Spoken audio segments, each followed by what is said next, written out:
Hello and welcome to episode number 546 of Smart Podcast Trashy Books. I'm Sarah Wendell. My guest today is Allie Hazelwood. Allie has a new anthology out in print called Loathe to Love You. So we are going to talk about, well, the anthology and the novellas inside it. But also we talk about her becoming a full-time writer and the pitfalls of a creative outlet that you love becoming a job. Then silly questions. I decided that 2023 is the year of silly questions, so I hope you enjoy them. I have a compliment this week, makes me so happy, to Abby G. Biologists have discovered a new bird. It is rare, it is beautiful, its song makes the whole forest be quiet for just a moment, and they are naming it after you.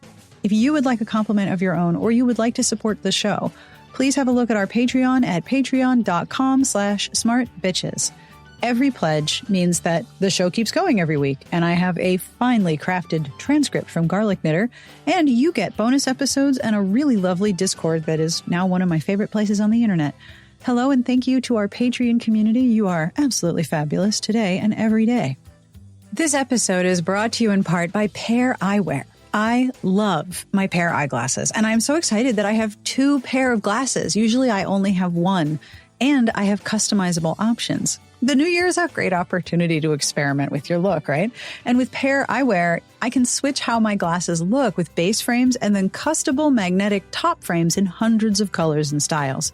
Pair Eyewear's base frames come in a classic set of styles. I have the Finlay in a remixed blue tortoise, but the corners are magnetic, so I can use the top frames to change the color, the pattern, the style. I have a sunglasses top frame that is gold glitter with rose gold lenses, and I love them, and even one of my teenagers thinks they're cool.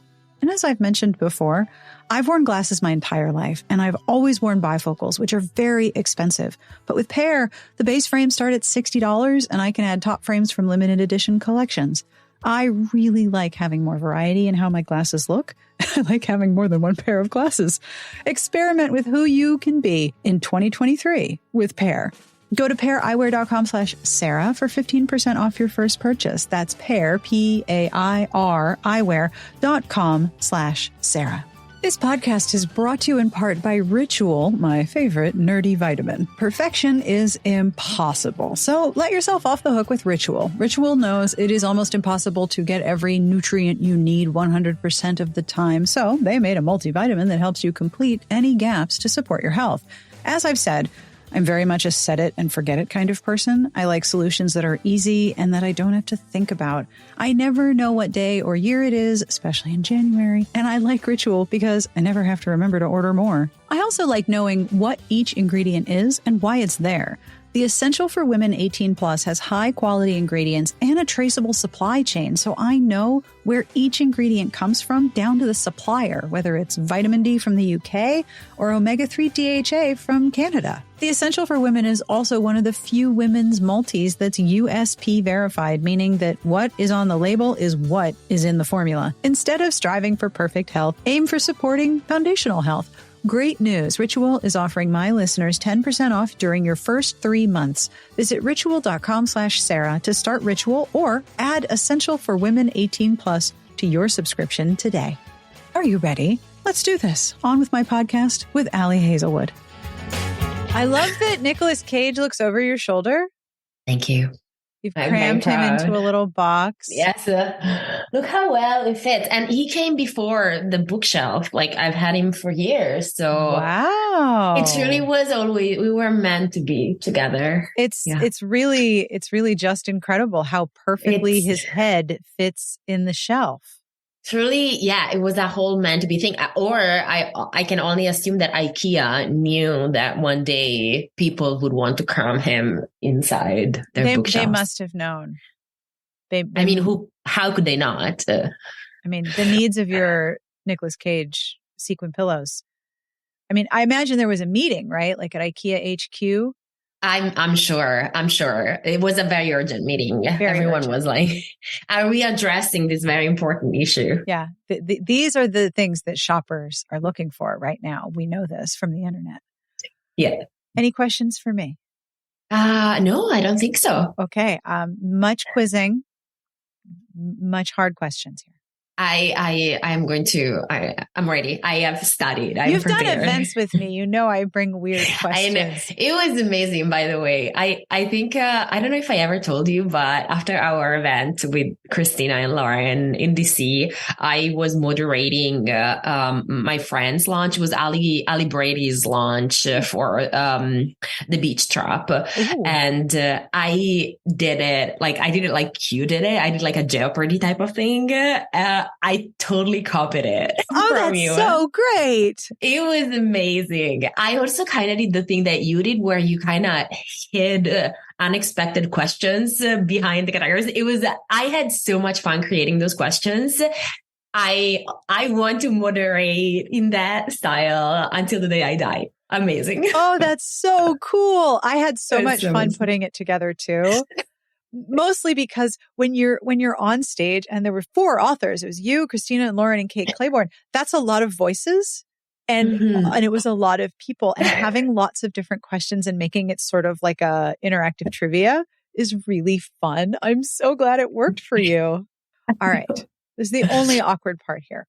Would you please introduce yourself and tell the people who will be listening who you are and what you do? Hi everyone. My name is Ali Hazelwood, and I guess I am a writer. I think so. I'm still coming to terms with it. My imposter syndrome is really high, and I recently left my other job to just write full time, and it's been really weird. Like my neighbors ask me, "What do you do?" And I'm like, I just my imposter syndrome is too bad to say I'm a writer. So I'm like every time I'm like, I don't know what I do. Well, but yeah, I am a writer. I think you qualify. Okay. Yeah. I mean, I do write, right? Yeah.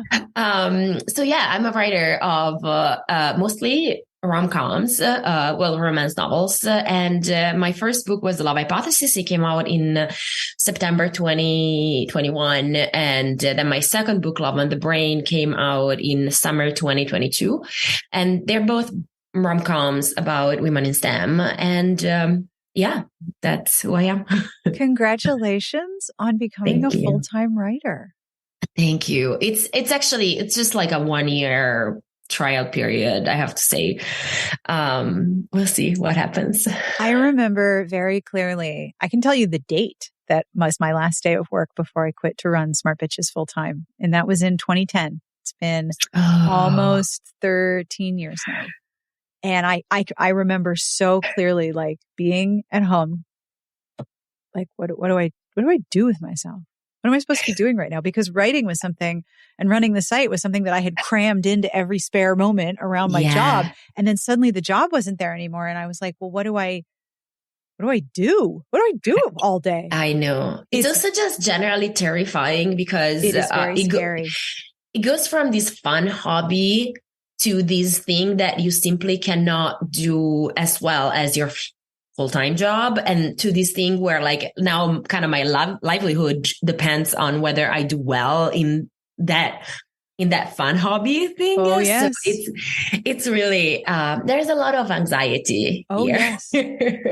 And every year, like right now it's December. So for my business, I'm starting to like do all of my year-end annual reports and stuff like that. And every year there's a moment where I'm like, still here, still running a blog, which is a very old technology, but I'm still here. You are going to do great. It's going to be amazing. Thank you. You've got Thank you. This is really inspiring. No, it's really inspiring to get like positive stories of people who were able to go from, just a hobby to not just a hobby, but like from hobby to livelihood. This is my full time. Yeah. And there's some danger there. I mean, I often struggle with the fact that I made my job out of the thing that I love. And so I have to stop and think, okay, you need to do something that's not writing, that's not reading, that's not reviewing. You need to turn off your brain. What are you going to do? And I have a very specific list because it's really easy for me to just work all the time because I love my job. I made up my job. Of course I love my job, but I also need to not do my job. So my one piece of advice would be to have a list of things for you to do that are not work, because you need to rest to replenish all the creativity. Mm-hmm. Totally. Yeah. And I have the opposite problem. Like because I used to write just in those like small times, like little times. Now that I have an entire day, I will just not do anything for 5 hours. And then I'll be like, oh crap, I just wasted 5 hours. I must write 4,000 words in the next hour. It's that panic moment. I understand completely, but no time is wasted. Rest is important. And when your brain can't produce the words, there's a reason for that. My other piece of advice, if you don't mind one more. Oh no, please give me all of them. I think for me, when I was trying to run the site and do a full-time job, and I had little kids, the thought for me was, oh, okay, if I did this full-time, here are all of the things that I could do in addition to writing and promoting. I could build this. I could be on this social media platform. I could be doing all of these things. And when it was my job, I had to actually think very strategically, okay, what do I actually want to do? And what's going to be a good return on my time? Because just because I have all of this additional time doesn't mean I need to be present on every single platform out there. And this was 12 years ago. We didn't even have half the platforms that we have now. Right. So I had to think strategically, what are the things that are actually going to help me build a livelihood that I enjoy and that I like doing? Of course. Yeah, totally. Because you've got all this time. Okay, yes, but you still have a finite amount of energy.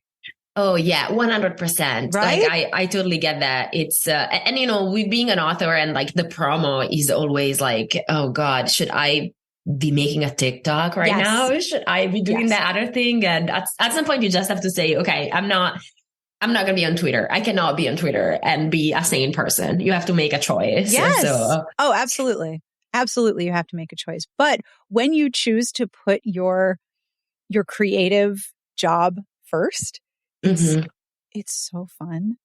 Like I can tell you all of the things I struggle with and all of the things where I'm like, I don't know how I'm going to solve this problem next year. What am I going to do? Like I think about my business all the time, but I love what I do. I love my job. So welcome to the I Love My Job Club. Thank you. It's such a privilege. It really is, isn't it? Yeah. And it's very rewarding. It's just really nice, to wake up in the morning and knowing that you can like dedicate your energies to the thing that you like the most. It's really exciting. Congratulations. Thank you. So congratulations also on the Loathe to Love You anthology. Thank you. Novellas. Yes. Tell me everything. Were these novellas that were written as you crammed into the little time around your day? Yes, most definitely. Written and copy edited and everything. So, the novellas were actually originally really, really short fan fictions. Like they were like, 3,000 to 5,000 words fan fictions that I wrote back, in my fan fiction writing days, which are still not necessarily over, but like, at the apex of my fan fiction production. And then, my agent and I kind of had the idea, of, taking some of the fan fictions and kind of like binding them together with a theme. And the theme was, enemies to lovers on the workplace. Right. And then, basically, what I did was like, I expanded them a lot. So they ended up being, now they're like 30,000 words each. Oh, that's a bit of an expansion. Yeah, it was a lot. It was, and of course I changed a bunch of detail. Like basically what stayed was like the general trope and the general atmosphere. Right. And, I bound them together by, basically making the, main characters be friends. They are friends who just got their PhDs and all three of them are engineers, but they are engineers in different fields. And what they have done is, graduated and then they have moved in different cities and, each one of them kind of is, trying to succeed at their job and they all end up with, either other engineers or other people who are doing like engineer adjacent jobs. And yeah, it was really fun to just kind of write it. And so the novellas have been out in ebook for a while, in ebook and audiobook. It was this kind of weird experiment that my publisher, Berkeley, was doing. They started with audiobooks. They put all the novellas out in audiobooks and then in ebook, and then now in print, together with an extra bonus chapter that's just that's new. I think. I think it's not in the ebook, but I don't know. Don't trust me. Check. Who knows what publishers do? It's all a mystery. Yes. It's all a mystery. And and now they're coming out on January 3rd, I think. Yes. Yeah. So did you find the novellas and the short fictions easier than a novel, or do you like having the spaciousness of a novel for your stories? It's definitely, there are different challenges for different media, I would say, I guess you can call them different media. With the novellas, like you said, there's less room. So it's a little bit hard to like take the character from the we hate each other stage to the, oh, wow, I love you, I want to be with you for the rest of my life stage. So there's definitely part of it was just kind of playing with the timelines. Yeah. All three novellas have these alternating timelines that felt kind of necessary to me to be able to tell like a complete story.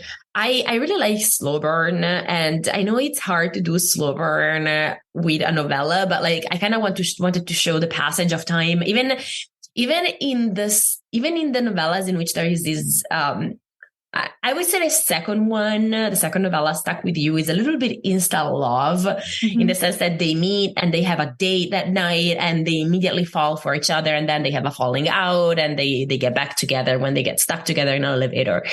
And there is a little bit of insta love, but I kind of wanted to have the room to show why they're getting so much into each other, and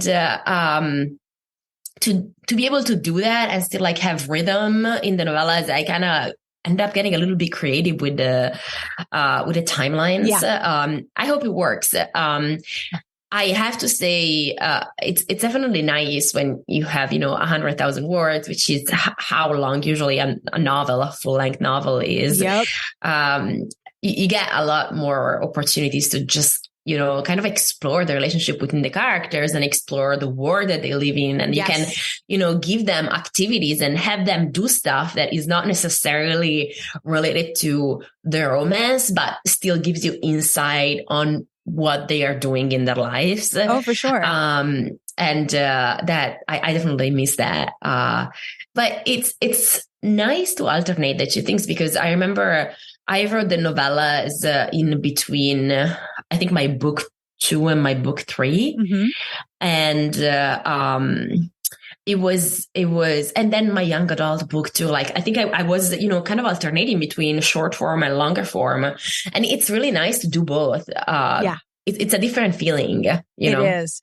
And with so much of fanfic being exploring the mundane parts of life that aren't in the main piece of media, whatever the canon is, so much of fanfic is exploring those mundane moments. Like, there's a reason why if there was a town of fanfics, there would be like 9 million coffee shops with all of the characters in them. Can you imagine, like, fanfic land, how many coffee shops there are going to be? I would love that. There would be a lot of coffee shops, a lot of flower shops, and some of those flowers have like weird sex pollen stuff. Yes, it would be amazing. Sex pollen flower shop. And then there'd be like a couple of bookshops, but one of them is a little creepy. You don't want to go in there. There's probably some woods, maybe a playground, but there's going to be 90 million coffee shops, because the mundane aspect of being a person is often missing from the main story, because the story has a narrative to progress, and fanfic fills in that mundane, familiar comfort part sometimes. Absolutely. Yeah, absolutely. And I think that's definitely what I got the most training when it comes to write. And so, I definitely have to make myself pace the books. I'm like, okay, now something has to happen, right? Like make something change. I mean, in this scene, they're gonna go do something. You could just write 250,000 words of, every coffee shop, right? Every coffee shop. I love it. Like I definitely would love it. I would have no objection to that. If my editor is okay with it, I'm okay with it. That could be your next anthology. Coffee shops, nothing but coffee shops. Yes, yes, this is a great idea. I'm gonna pitch it. Sounds great. So I have a question. I have some quiz questions here. I'm ready. You have 15 seconds to find a fanfic to read. What do you look for first? Not necessarily the fandom. What tag are you going for first? I mean, Omegaverse for sure. Okay. 10,000%. It's my thing. I also have to say, most recently, the most thing I've been like the fic that I've saw the most in the last the last show, I want to say, that made me look for fic was House of the Dragon, and I don't know if you've watched it, but I cannot watch that much violence, but I am familiar. It's a lot. I can't put a lot of violence in my brain. It's not good for my brains. But what I do is I watch shows through GIF sets on Tumblr. So I have all of the GIFs on Tumblr. I get the gist of the show. The only one where I'm wrong is there's that movie that's super violent. I want to say it's Kingsman with Mr. Darcy and Taron Egerton in a tracksuit. Yes. Pretty sure that's a love story. Pretty sure just based on the GIF sets that I've seen, that's a really hot romance. I love that. Tumblr is very good at like spinning that narrative, and I am there for it. I am so there for it. So I have watched this show through GIF sets. I am sure that my interpretation of the show is a bit different from the reality. But if that was the last show that you were like, I have to find some fic, what were you looking for? I was actually, I was just looking for that, like what you say. I wanted, because I was looking for a canonical couple. Yeah. That's very problematic. Let us not go there. But I really just wanted, scenes of them in their daily life, because they were together in the show. So it's not like I needed that, but something like, we call it fluff. Yes. Fluff in the sense of like just literally what you were saying.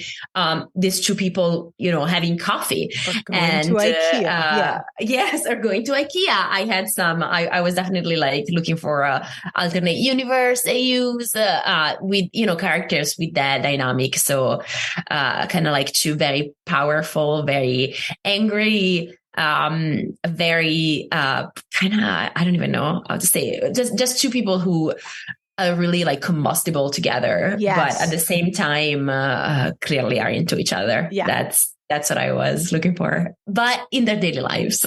I get it. I completely get it. Because if you are with somebody who is a combustible comparison for you, and then you go to the cereal aisle in the grocery store, you're going to fight about something. I mean, it could be Captain Crunch, but you're going to fight about something. Oh my God. It's amazing. I remember one of the first fan fictions I ever wrote was about Spock and Bones from Star Trek having to buy a house together because they were together. It was so random. And it was literally just a bunch of like it was them looking for houses. Like it nothing happened. And then they bought a house. Like that's it. At the end, they bought it. Yes. But that's the kind of thing where there's going to be a lot of fights. Like, when you're up at 3 a.m. changing a diaper, when you're trying to buy a house, when the hot water heater goes out and your family is visiting, like this is when you're going to have conflict. Yes. That's revealing. Yeah, I get it. Yes, totally. I have one fandom that I'm in online outside of romance. My little brain candy fandom is the How to Train Your Dragon universe, which is deeply wealthy in terms of actual like canon. There's 3 movies. There's 3 different television shows. There's 2 spinoffs. There's a video game. Like it's just massive. But the creators of the movie, so the first one came out when my kids were little, and then the next one came out about 4 years later. And in the first movie, there's a main character. There's Hiccup and Astrid. The second movie starts and they're already together and they've been together for 5 years. But there's nothing filling in that time until after the movie comes out. Then they do a TV show. And I'm like, that was so mean. It was so mean. You just gave me the happy ending without any of the stuff beforehand. And oh my God, the I know. Yeah, we want to know the journey of it. Yes, thank you. I was like, I get it. You're kissing, you're happy. But how did you get there? It's also really fun because the How to Train Your Dragon is his name Toothless? The dragon is Toothless, yeah. Right. So the two dragons, there is like a white dragon and a black dragon, and a lot of gifts from that show are used in the Raylo fandom. Yes. With people saying, "Oh, this is just like Raylo because the black and the white." Yes. And they're kind of enemies at the beginning, the dragons or something. Yes. That's very cute. Yeah, she doesn't that's like all I him. know. Yeah, he's domesticated. And she's like, ew. And he also thought, they all thought he was the only one of his kind left. And then there's this white dragon and she doesn't want to be around any humans. Oh, I need to watch those movies, clearly. Okay, they're so sweet. They're like, and I have all this nostalgia wrapped up in them, but they're one of my favorites. Mm-hmm. All right. No, I bet. Yeah. Oh, yeah. So next question. What is your go-to cocktail or drink order when you go out? I don't have a go-to, but like anything that's kind of fruity and very sweet. Yes. Like usually I will, like if I am in a place that I don't know, I will ask what's the sweetest cocktail you have? Oh, that's a very good question. Yeah, I actually had, it was really sad because 2 days ago, I went to the doctor and then I got my blood work done and apparently my cholesterol is high. No. And on the phone, I got told, so just try not to drink very much. And I was like, what? But my cocktails, my heart was broken. No. So I'm going to have to I think there won't be very many cocktails in my future. And I am very sad. But yeah, usually something very sweety, very fruity. I actually was just in Mexico for like a book thing. Mm-hmm. And I had one of the best cocktails that I've ever had. It had tequila, I think. Oh, no, I think it had gin. Ooh. And then like strawberry puree and weirdest thing ever, but amazing, strawberry ice cream in it. Oh. It was fantastic. Truly a fantastic cocktail. Highly recommend. I do have something for you if you're trying not to drink, but you want to have like special drinks. All right. So this is totally a celebrity product, but I have seen so many great reviews of it. There's a company called Betty Buzz. I will put a link in the chat for you. This is from Blake Lively, who's married to Ryan Reynolds. Oh, I love her. Right. She's also Taylor Swift's best friend. So yes. That's kind of Taylor writes songs and uses her daughter's name. Like they're all BF. Yes! It's like, wow, that's the fanfic. I want to know about like the four of them doing laundry. Oh yeah. 100%. What's it like when Taylor Swift and Blake Lively have like dry clean only clothes and they can't go to the dry cleaner? Like, what do they do? And like the husbands, I mean, you can imagine Ryan Reynolds and then Joe is just like there looking at these Americans being weird. What are you all doing? So Betty Buzz is her drink mixer company, but there are different mixers and you can drink them without alcohol or you can add alcohol to them. So they have like a Meyer lemon club soda and a ginger beer and a sparkling grapefruit drink that's supposed to be really good. So that might be, get yourself some of those and then you can have like sparkly special. I'm going to. It's gonna be my cholesterol supplement or whatever. I'm so sad. Thank you. You're very welcome. All right. So, what is your favorite thing to cook with no recipe? I know you're Italian, so this is like a heresy question. No, I mean, I'm actually not a very good cook. I can make tiramisu without even checking the recipe by now because before leaving Italy, I was like, there must be something that like I need to be able to do something of my people. Unfortunately, I come from a family where my mom is the kind of mom who's like, I'm going to do it. Like, she's a very good cook. And like with me and my sister, she was always like, while we were growing up, she's like, no, I'm going to do it. Like you guys don't bother. And it's not like she was teaching us in the meantime, or maybe she would have liked to teach us, but we were just like, yeah, whatever, bye. So we unfortunately have not learned anything from our amazing cook of a mother, but before moving to the US, I was like, actually, I think I did it before moving to Japan because that was my first moving to somewhere that was like very different. I was like, I'm going to make tiramisu for everyone who's nice to me because I really, really wanted to have one recipe that I was able to make. And to this day, I make it. Like I went to Friendsgiving and I made tiramisu. So that's my recipe, my go-to. Do you buy the ladyfingers or do you make them? No, I cannot make the ladyfingers. I buy them, but you know what's I can't funny? make them either. They never come out. I don't understand. But what's really funny is that in Italy, there are two schools of thought. One is you use the ladyfingers and the other one is you use like these other cookies that are more like shortbread kind of like these other cookies. Yes. And I am of the ladyfinger school of thought, but there are a lot of Italians who will be like, no, this other brand is better. And it's a fight. Everything is a fight in Italy, you know? Well, yes, I knew that. You know how we are. I do. Yes, I do know. So what is your go-to karaoke song? Oh my God. It would have to be something by Taylor Swift because, you know, Taylor. But I'm not a very good singer. That's okay. That's not the point. That is right, never the point. I feel like it would probably be Cruel Summer by Taylor Swift. Ooh, good one. Right. And it's a very emotional, intense song. So yeah. I was in the car the other day and I am guessing that the person who was in the car next to me also had Sirius XM on the exact same channel. I look over and we are both belting Antihero, like dead on having a simultaneous concert at the red light. And I was on one part, I was deeply thrilled. And on the other hand, I was like, this is the most embarrassing thing that will happen to me today. No, this is the best moment of your life. You are in communion with the universe. Yes. And we're all singing the same song at the red light. And if you think about it, like Sirius is literally hundreds of channels. And this person and I are both rocking out to this one song at the same time. I love this for you. Yes. I love it. It's the alternative to Taylor's concerts. Since no one can go to Taylor's concerts. I don't like crowds or loudness, so I was never going to be in that ticket line. But yeah, that was my concert. It's exactly, you got it. So what food do you crave the most?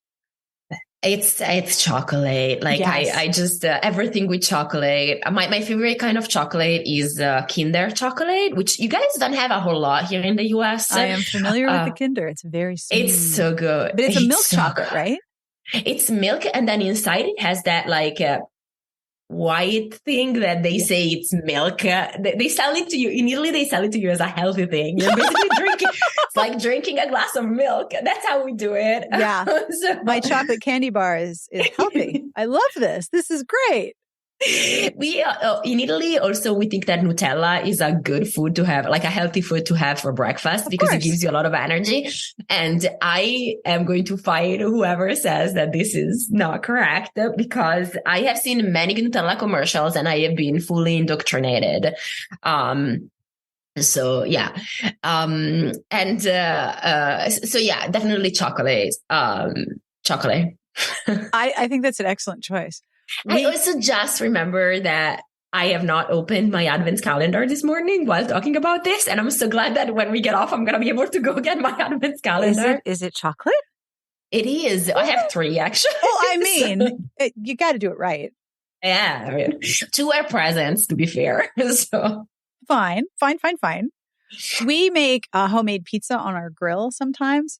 And we have started taking a crust, just the crust, grilling the crust, then bring it in and get an offset spatula and just smear Nutella on the hot pizza crust. Oh my God. And then you drizzle fruit or honey or powdered sugar.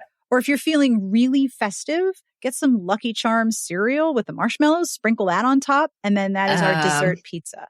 I am ready to move in. Okay, come on over. I have teenagers. We'll have to make 2. Yes, perfect. Yeah. Like I am ready. I will make you tiramisu and you will make me that pizza. I love this that plan. Sounds amazing. It's so honestly. good. It is so good. And the thing about Nutella is that it gets everywhere. You can try to be careful. It's going to be on the back of your hand. It's going to be on your face. It's going to be on my nose. Like it just gets everywhere. It's like sand. It gets it gets everywhere. It's so true. It's Nutella knows how to infiltrate herself in your life. Yes, it's a skill. It's a very Italian skill. Yeah, Nutella wants to be with you. Exactly. Okay, last silly question. If you built a castle for yourself to live in, what would you name it? Oh, we've reached the I live in a named house phase of fame now. of our career. Yes. That is most pleasing. I would probably name it Cringeland or something. And it would be the tackiest, cringiest, weirdest place. And I would have so many cats. And everyone would be invited to cringe with us. And love it. I am, like Taylor Swift said, I am learning to live alongside my cringe. Yes. So that is, I am reclaiming my cringiness. I just picture if you had a castle called Cringeland, there would be one room that would be nothing but Nicolas Cage. Oh my God, yes. And then there'd be another room that'd be nothing but Adam Driver without his shirt on. Oh my God. Like truly zero, like there will be 5 Adam Driver rooms, please. Well, you have to cover all the different roles that he's played, right? Oh yes. Perfect. Look at you. Turtleneck glasses guy. I don't have a shirt on. You can come help me decorate Cringeland. Sure. You are the official decorator. You have been named. No, don't do that. You can see what I have in my office. I have an old romance cover amazing. On my wall. I want I don't know if you ever saw that, like someone redid that, or like a similar body clinch cover as a Raylo poster, like written by Ryan Johnson. It. Stunning. It's gorgeous. The most beautiful thing I've ever seen. Fan art is so cool. Like when you see a piece of fan art that not only captures the characters, but actually captures the feeling. Yes. That blows my mind because I can't do that. I'm not a visual artist person. I know. And I'm how did you do that? That's amazing. I feel the same. Like I have so much respect for fan artists. I know. It's incredible, right? Yeah. Do you have fan art in your office? You've gotten fan art for your books, right? We really, a ton. And I actually have a pile of stuff that I am going to hang up. I will actually also have weirdly fun art of other authors that I really love. Like someone made an alternative cover for, I don't know if you're familiar with Land of the Beautiful Dead by R.Lee Smith. Yeah. So it's one of my favorite books that I have ever read. And someone from my fandom, from the Raylo fandom, also loves that book, and she made an alternative cover because, and I say with the utmost love, the original cover is not like the prettiest thing ever, and it's like one of those. What was the name of that test where they would show you an ink blot and you have to say what's in the ink? A Rorschach test. Yes. Yeah. The thing, and I think it's very much a stock photo. Like I don't think it's nice, sure, but it doesn't capture the beauty of the book at all. No. And I have that right there because I just moved. I haven't hung up anything, but I'm gonna hang that up first. I cannot wait because that's how much I love that book. It's so inspiring to me. Yeah. It's a fantastic alternative cover, and I cannot wait. And if anyone is interested, the artist who made it is her name is After Blossom, and her name After Blossom on Twitter, and her name is Kelly Chong. She's this Malaysian artist who is a genius. Highly recommend. Go check her out. Ooh, I will. Oh, they have a store. Oh my God! Yes.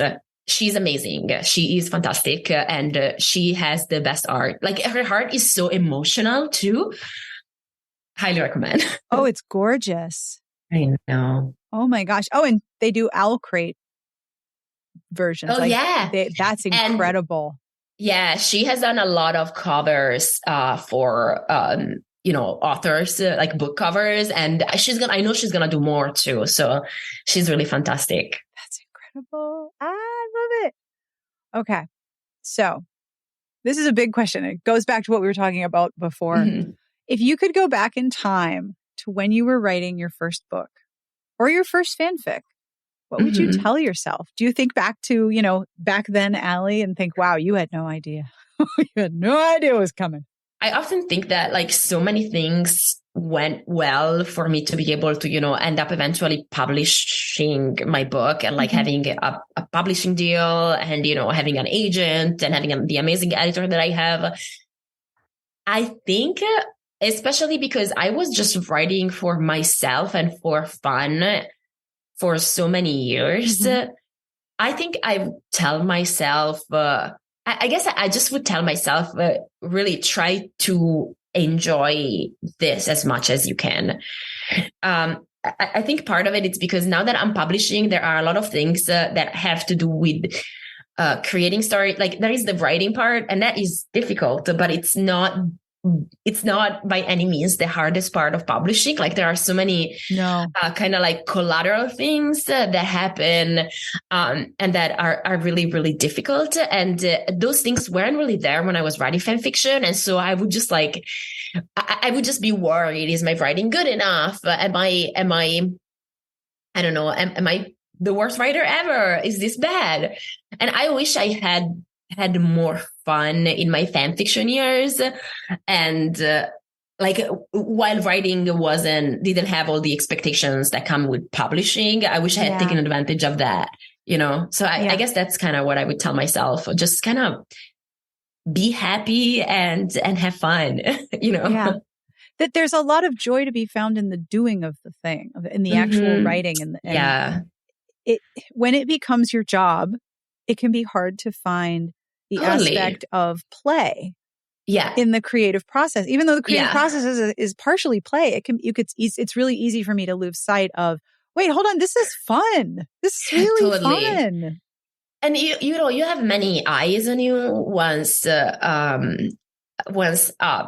you publish, and that is an absolute privilege. Like the ability to share your stories with several other people is fantastic, but at the same time, it comes with, responsibilities and with like fear of failing this opportunity that you've been given. So I think I took, I don't want to say I took fanfiction too seriously, because fanfiction is not important, but I think I worried too much whether, the thing that I was going to post was perfect or not, when at the time, maybe I should have just found like the joy of it, and that's something that I wish kind of going back, I did a little bit better. So what books are you reading that you want to tell people about? I read recently Bear With Me Now, which is an adult rom-com by Katie Shepard. And it's the story of this guy who goes into he has basically an anxiety attack, ends up, he's in treatment for that, and he ends up in a rehab program in Montana. And there he meets this wilderness guide and who saves him from a bear attack. And basically now, he's immediately in love with her. That'll do it, right? She's fantastic and super kick-ass. But there are some misunderstandings, because she thinks he is there for alcohol addiction, and she doesn't fully understand why he's there, and he's not really forthcoming about it. Right. So he ends up to keep her close to him. He ends up hiring her as his sober companion. Yeah. And that's, it's truly a comedy of errors, but it's also, it has, as someone who has very bad anxiety, it has a very, very good anxiety representation. And I truly enjoyed reading it. I was laughing, but also crying. It was a lot of emotions. It was beautiful. That's fabulous. It's a very good book. I love good anxiety rep in books. It makes me feel like I'm not as alone in my head with my anxiety as I usually feel. I know. I was actually I was reading this book by Amanda Jayatissa it's a thriller. It's called You're Invited, but the main character has this thing where like she looks for signs in the environment to tell her whether something is going well or not. And I was like, wow, that's me. Like I was reading and I was like, that's me in peak anxiety. Wow, it's amazing. Like it's me. I'm not alone. No. It's not just me. It was really fantastic to read because you feel less like you're the weirdo, you know? Yeah. Like, oh, I'm not the only brain that has these gremlins. Yes, exactly. Yeah, we're all gremlins. My anxiety is like a little gremlin on a hamster wheel, and then it just goes. And I'm like, could you just chill? And it's like 2:30 in the morning and something woke me up. No, it is not going to chill. Yeah, it's yes. Not those 3 a.m. Awake at 3 a.m. Must plan my future. Yes, nights. Must solve all of the problems that are in front of me. Yeah. How did you like You're Invited? It was really good. Have you read it? I have not. Okay. Well, I'm not going to spoil you the twist. But I was, you know what though? I don't know why I was so surprised. I mean, I was surprised by the twist. Yeah. But I also read the, My Sweet Girl by Amanda Giattista, which is also an amazing thriller. And also that had one of those twists that I'm like, no way, that's not possible. And so I don't know. I should have expected a similar twist for the second one. And I did. I mean, it's not a similar twist, but like I should have expected to be shocked, and I didn't. And I was like, Amanda, how dare you do this to me every time? It was fantastic. I highly recommend it if you're into thrillers.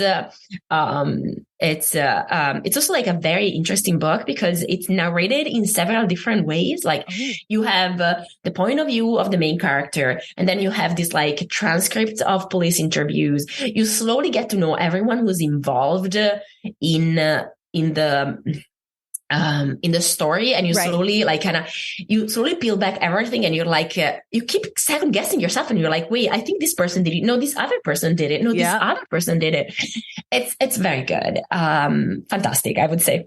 I love stories with really dishy family secrets. Oh yeah, that this is okay. You want to read this one? Yeah. It's very dishy family secrets. It's a family wedding. So you have the family, and then it's one of those things when you're like, well, only this person would have a motive to kill her. And then you're like, oh wait, everyone would have a motive to kill her. Yep. I just love family drama because because for me, the thing that's always the most fascinating in any story, in any genre, is the distance between what a character is pretending to be and what they really are. And once you start to figure out how far apart those things are, when that falls, it's like really delicious. It really is. Yeah. I do. And it's such a good part of romance too. Like when you're like, oh, now I see you as you are. And the other person sees you as you are and loves you for that. And likes you for that person. Instead of you needing to have a motive to kill somebody, you are loved and fine. And you don't have to project this false image because this person sees you. That's one of the things I love about fake dating. We're both pretending. So there's always that element of, but I'm also being my honest self here. Absolutely. Yeah. That's my favorite. All right. So where can people find you if you wish to be found on the internet? Really these days, I'm just on Instagram, which is just my name, Ali Hazelwood. I have a website that I will at some point update. I promise. It's alihazelwood.com. I have a TikTok, but it's mostly about my cats. But yeah, I have 2 very cute cats. So if you want to see TikToks of my cats, it's Ali Hazelwood. Why else would one be on TikTok? Except to look at people's cats. That's what my FYP is. I literally have created it so that I can only see like cookie decorating TikToks and cats and dogs. That is sometimes like I'll see I don't know, like a chinchilla, and it'll be like, oh, new, cute, nice. Okay. But that's it. Yeah. When the algorithm gives you cuteness, just keep it coming, right? Exactly. Just like it, and watch the entire video. So that's how you tell the algorithm what you want. I also love watching people clean things. It's so cathartic. My husband, like my husband is not on TikTok, but I showed him like this lady who was organizing her closet, and he was like, can I see more of that? Yes, it's so satisfying. Why is it so satisfying? I do not know, but I love watching people clean things. I subscribe to a subreddit of people posting before and after power washing pictures. And I'm like, this is just porn. This is porn. I'm looking at porn right now. Dirt porn. That's what I'm looking at. I know. It's really good. It's I know. Thank you so much for doing this interview. I really, really appreciate it. Thank you. I had so much fun. And that brings us to the end of this week's episode. Thank you to Allie for hanging out with me. If you would like to find any of the books we talked about, they are in the show notes at smartbitchestrashybooks.com/podcast. A small note of housekeeping. The HarperCollins union strike is still going on for almost 2 months now, and HarperCollins has refused to negotiate with the union. And as I announced on the site, we are now flagging when we would have recommended a HarperCollins title, but did not, so as not to cross the picket line. For this podcast, there was one HarperCollins title coming out in 2023 that I edited out of the dialogue. We support the HarperCollins union wholeheartedly and want them to be paid a fair wage. And we want HarperCollins to go to the negotiating table now. As always, I end with a terrible joke, and this joke is from Ray in the Discord. Thank you, Ray. This joke made me really happy. Why are Christmas trees so bad at knitting? Why are Christmas trees so bad at knitting? Because they constantly drop their needles. All right, I'll tell you a funny story from my old job. A little extra bonus. My last full-time job, I was an executive assistant, and among the executives that I was supporting was an older gentleman who decided that he was going to write his memoirs, but he was going to write them by hand, and then he was going to hand me the notebook to make copies of those pages, and then I was supposed to transcribe them. Obviously, the overlap between professional and personal responsibilities was a little bit blurry at this place. So I would take his notebook and I would put it on the copy machine and I would make copies 350 times the size of the actual writing because his handwriting was not easy to read. But it was actually a really interesting beginning to the memoir. He and his family had emigrated here in the 30s. They had escaped the Holocaust. And one of the stories that he told, I still think about. He used to ride around in New York on a bike with his friends. And as people put their Christmas trees out on the curb, because they were so dry, they would flick matches on them and light them on fire. And so you would see these massive bonfires. And you know that dry Christmas trees burn very quickly. These massive bonfires on the side of the road, one after the other after the other. And so now every time I see a Christmas tree by the side of the road, I think about him as a very small boy lighting them on fire in the 40s in New York City. I imagine his neighbors were not fans of this habit. So there, a little trip down my professional memory lane. I hope you enjoyed this week's episode. Thank you so much for listening. We wish you the very best of reading, and we'll see you back here next week. Smart Podcast Trashy Books is part of the Frolic Podcast Network. You can find outstanding podcasts to subscribe to at frolic.media/podcast.